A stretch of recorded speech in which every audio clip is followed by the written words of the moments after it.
В год избрания Владимира Путина президентом России в Чечне шла кровопролитная война. Международный терроризм не прекращал попытки развалить страну. Разгул преступности, нехватка продуктов питания, остро стояли и вопросы с обеспечением социальных гарантий. В этих сложных условиях, опираясь на мужество и патриотизм первого президента Чечни, героя России Ахмата Хаджи Кадырова и его команду, глава государства разгромил террористов и восстановил мир и стабильность в Чечне.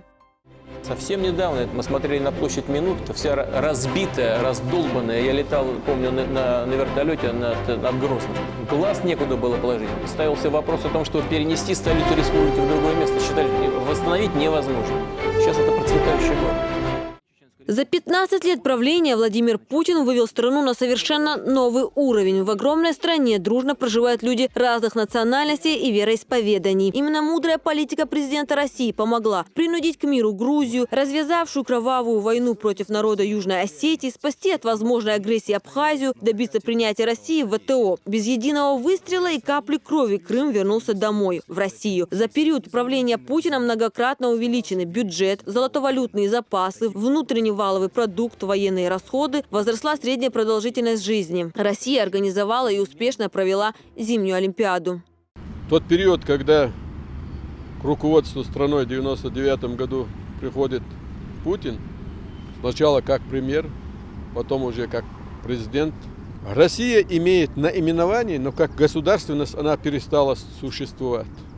Россия должна всем ведущим странам мира. Экономически она на коленях. Наследство Путин получает распадающееся по схеме СССР Российскую Федерацию. Он закончил войну на Северном Кавказе. Он помог Ахмату Хаджи Кадырову провести выборы. Сначала референдум, выборы в Чеченской Республике.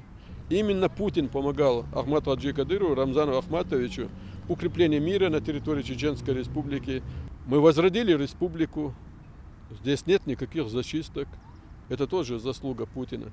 Он выстроил вертикаль власти. Выстроив экономику, он рассчитался с долгами. Россия перестала просить у Запада копейки и отчитываться перед ним. А значит, вояжеры, которые учили Москву и Запада, перестали ездить. Волевой Путин заставил Запад считаться. Он нашел друзей, которые сегодня, видя стратегическую направленность на возрождение, на укрепление Российской Федерации, создание Евразийского союза. И единственная страна, которая смело говорит Америке и НАТО: хватит.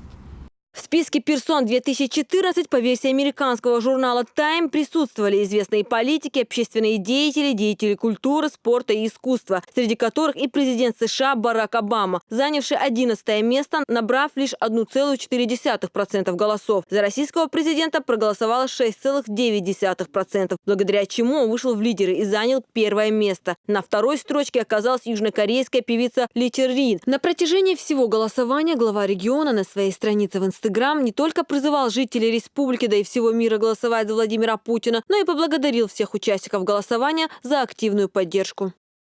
Дорогие друзья, голосование на страницах американского журнала Time сегодня утром завершилось. Президент России Владимир Путин стал человеком года. Я очень благодарен всем, кто принял участие в голосовании и поддержал его. Мы еще раз доказали, что нет в мире более авторитетного человека, чем Владимир Путин. Желаю всем мира и благополучия. Лидер политики, умный, развитый. Путин хороший лидер для своего народа, для России. Когда его слушают люди, они понимают, что этот человек действительно понимает, что нужно сделать для того, чтобы процветала своя страна, для того, чтобы мир был во всем мире. Я думаю, что он настоящий лидер для своего народа, который знает, в чем нуждается его народ.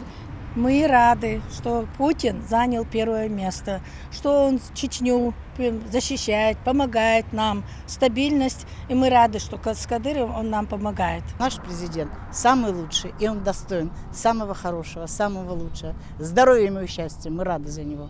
Ежегодно американский журнал Time освещает рейтинг людей за прошедший год. При тираже около 3,5 миллионов экземпляров в 2007 году издание являлось самым популярным в Америке. Журнал состоит из нескольких десятков статей, в сжатой форме, резюмирующие наиболее важные темы недели в области внутренней и внешней политики, бизнеса, образования, медицины и искусства. Победу Владимира Путина сегодня отмечают по всей России. Журнал «Тайм» опубликовал окончательную версию читательского рейтинга сотни самых влиятельных людей мира. Президент России занял в нем первую строчку. Лидерство Владимира Путина уже сообщалось, но итоги подвели именно сегодня. Динара Мурадова, Адам Чекуев, Тамерлан Арсанукаев. Новости.